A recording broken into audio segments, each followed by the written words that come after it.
ABCD पता नहीं थी SSC की। मेरे को ये नहीं पता था मेरे को कौन सा एग्ज़ाम देना है। आपने बताया कि देखो अगर आप स्टेट करोगे तो स्टेट में ये है, एग्ज़ाम इतने लेट है, फला मतलब जो भी है। तो फिर आपने SSC का बताया कि इसका कंटिन्यू एग्ज़ाम होता है, कैलेंडर हर साल आता है और 3-4 एग्ज़ाम तो होते ही हैं, CHSL, CGL, MTS वगैरह। सबसे पहले तो कृष्णपाल तुम्हें बहुत बहुत बधाई हो सिलेक्शन के लिए। और सबसे पहले मैं ये पूछूंगा कि आपके घर परिवार को कैसा महसूस हो रहा है सिलेक्शन के बाद, उन्हें कैसा लग रहा है, खासतौर पर पिताजी को?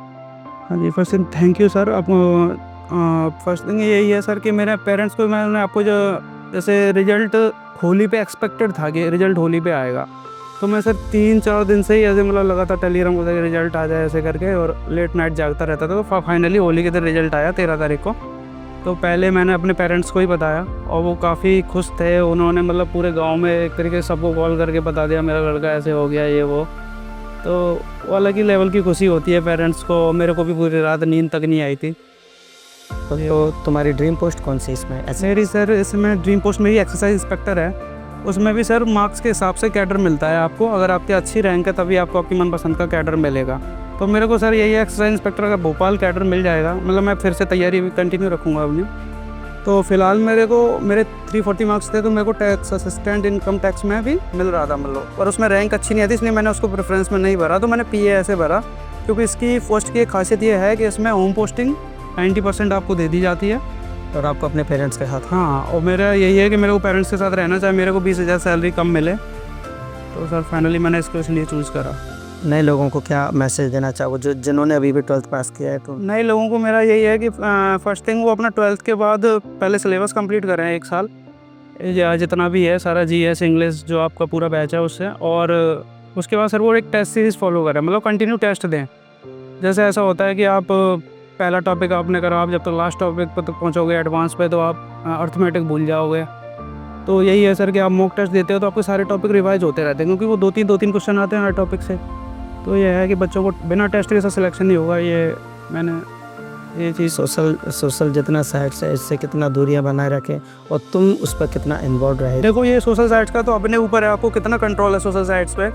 तो मैंने तो ऐसा करा कि प्री तक तो मैं यूज़ करता था ऐसे ही, मतलब थोड़ा बहुत, और फिर मैंने प्री के बाद हटा ही दिया कि मेरे को ये लगा कि प्री होने से कुछ नहीं होगा जब तक मेंस नहीं होगा। तो मैंने ये सोशल साइट से दूरी बना के रखी। यही बेस्ट है कि सारे लोग मतलब अब कंट्रोल है तो यूज़ कर सकते हो आप, दिन में 1 घंटा यूज़ करना पड़ा कि आप इससे दूरी बनाओ, ज़्यादा अच्छा है।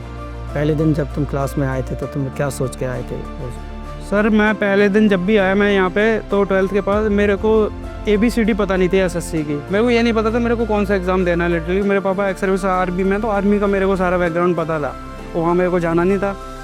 तो यही है, आपने बताया कि देखो अगर आप स्टेट करोगे तो स्टेट में ये है, एग्ज़ाम इतने लेट है, फला मतलब जो भी है। तो फिर आपने SSC का बताया कि इसका कंटिन्यू एग्ज़ाम होता है, कैलेंडर हर साल आता है और 3-4 एग्ज़ाम तो होते ही हैं, CHSL, CGL, MTS वगैरह। तो फिर मैंने वही सोचा कि ऐसा एग्ज़ाम देना है मेरे को जो मतलब हर साल हो। अगर 1 साल फेल हो भी जाऊँ तो दूसरे साल बैकअप से मतलब अच्छे से तैयार करके पास होना है। हाँ, SSC में ये है कि CGL नहीं तो CPSC को नहीं CHSL, बिल्कुल कोई ना कोई एग्जाम आपको मिलेगा देने को 1 साल में। वैसे भी आजकल तो बहुत सारे PACE 9, PACE 11 बहुत सारे। और सर मेन सैलरी का भी डिफरेंस है, अगर आप स्टेट में देखेंगे और सेंटर में ना, हाँ सैलरी का बहुत ज़्यादा डिफरेंस है। मतलब वो भी एक मोटिवेशन। हाँ, वो भी मोटिवेशन है। आप मेडिकल फैसिलिटी लगा लो, सेंटर की बहुत अच्छी है बहुत स्टेट से। और आप स्टाफ क्वार्टर देख लो, स्टेट से सेंटर के बहुत अच्छे मिलेंगे आपको, मतलब लेवल नहीं है वो की कंपेयर करने का। तो ये है सर। और प्रमोशन भी इसमें तीनों, और प्रमोशन भी आप देखोगे सर, प्रमोशन में भी सेंटर आ गया आपका आगे कि टाइम टू टाइम इसका प्रमोशन, क्योंकि सेंटर जो चीज़ इशू करेगा वो यहाँ 4 साल बाद फॉलो होगी या 2 साल बाद फॉलो होगी, और टाइम लगता है स्टेट में थोड़ा सा ना। तो नए लोगों को फिर भी कोई मैसेज देना चाहोगे?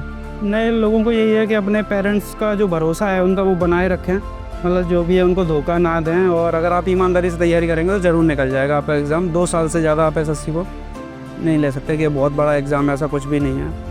सिलेबस कंप्लीट करने के बाद आप 1 साल के मतलब निकाल सकते हैं। मेरी दुआएं तुम्हारे साथ है, ईश्वर करे तुम और आगे जाओ। हमारी मेरे साथ मन चाहिए पोस्ट तुम्हें मिले। सर मेहनत करूँगा, बाकी सर आपका आशीर्वाद है कि मैं यहाँ तक भी पहुँचा। मतलब कभी नहीं सोचा था कि मैं CGL निकाल पाऊँगा, इतना डरता था मैं अंदर से।